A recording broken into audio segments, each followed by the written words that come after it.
All them vain decisions keep you jaded. You could have found the one, but you won't change.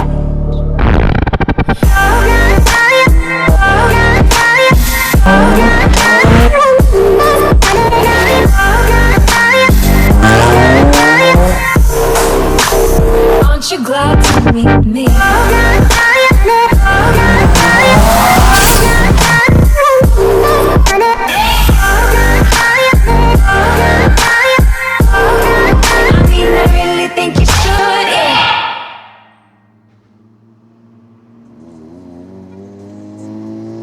Bueno, mi gente, bienvenidos a este otro capítulo de Tropical Garage. Y hoy le estamos hablando desde un mismísimo RX-7. Bueno, el RX-7 yo creo que es uno de los carros más emblemáticos del Japón. Quien haya jugado cualquier videojuego de carro o quien le guste mucho esta cultura, a juro, tiene que saber y gustarle un RX-7.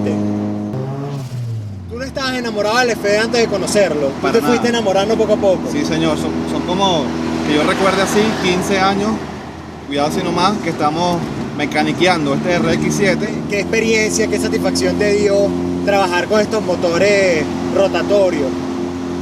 Que no son lo que comúnmente se trabaja, pues.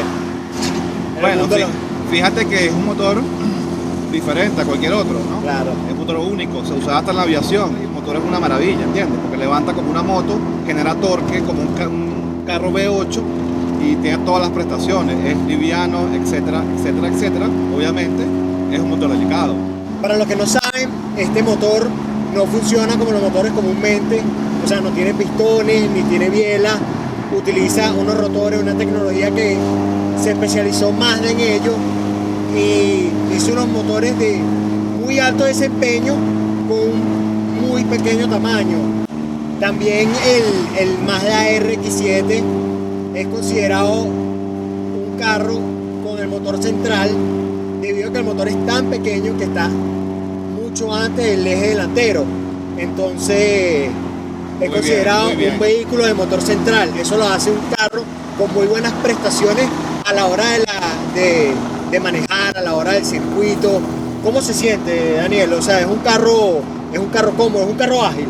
Es un carro muy ágil, es un carro, no voy a decir que es un carro cómodo, pero es un carro muy ágil, muy divertido. Puedes escucharlo nada más como suena, te das cuenta.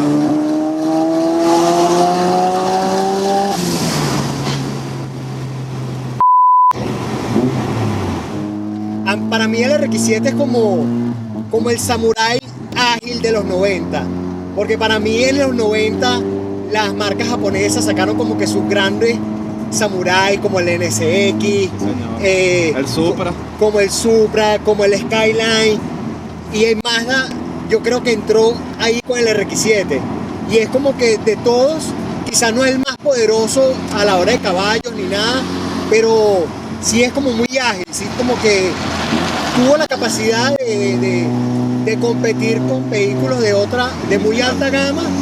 De alto CC, por ejemplo, el Supra 3.0, claro. El NSX, no sé cuánto, 3.5, creo que 3.7, imagínate, este es 1.3. Entonces, claro, le cuesta, obviamente, pero está ahí dando la batalla siempre y fastidiando a los más grandes.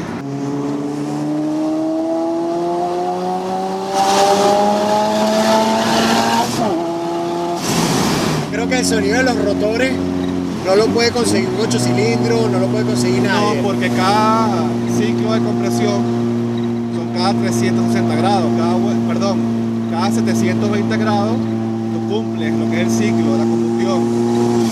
Ya el RX-7 en ese momento lo he hecho 2 veces y eso es lo que lo hace tan atractivo, ¿entiendes? Para eso, por eso, eso es un motor Wankel.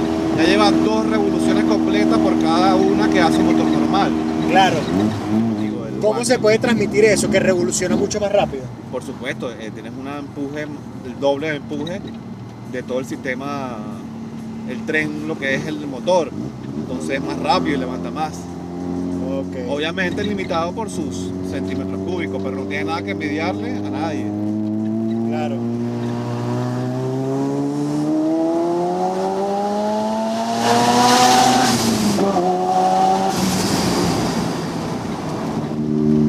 Háblame de las especificaciones del carro.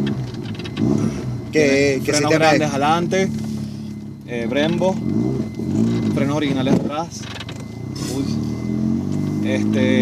rines 18 pulgadas, sistema de escape 3 pulgadas completo custom hasta atrás. Custom quiere decir hecho por uno mismo, no comprar los tubos, comprar los codos, comprar las cosas, y la relojería, la pintura, el equipo de sonido, turbo más grande. Este carro original trae doble turbo, Sí. ¿ok? Twin turbo, pero se le coloca un solo turbo que se le llama single turbo para que, bueno, para eliminar espacio y es mucho más potente y es mucho mejor, pues, por decirlo así. Requiere menor mantenimiento. Daniel, cuéntanos cómo aprendiste a driftear. Porque yo te he visto drifteando ya. Aprendí a manejar desde muy chamo. Ajá. Entonces, nada, mi papá tenía una finca también, entonces me daba los carros y yo agarraba en la tierra y calculaba qué hacía el carro y a dónde iba. Claro, obviamente era un niño, no entendía. Te iniciaste en tierra, donde por deslizabas fácilmente. Por supuesto. Y todo ese conocimiento de niño en la finca lo transmitiste al asfalto con más potencia. Sí, por decirlo así uno lo entiende después de grande, ¿no? Si no sabes lo que estás haciendo, te prometo que te vas a estrellar. No por mal, sino sencillamente requiere de práctica y saber en qué ángulo y a dónde el carro va a agarrar. Pero obviamente es algo que cualquiera lo hace. ¿Qué te han dicho las personas que se han montado contigo haciendo drifting? Bueno, me han insultado, me han dicho que manejo bien, me han dicho que Que no- tantas cosas. ¿Hay alguna persona que no se quiere montar contigo? Nadie. O sea, Bueno, por lo menos dijiste aquí anterior. nos podemos parar.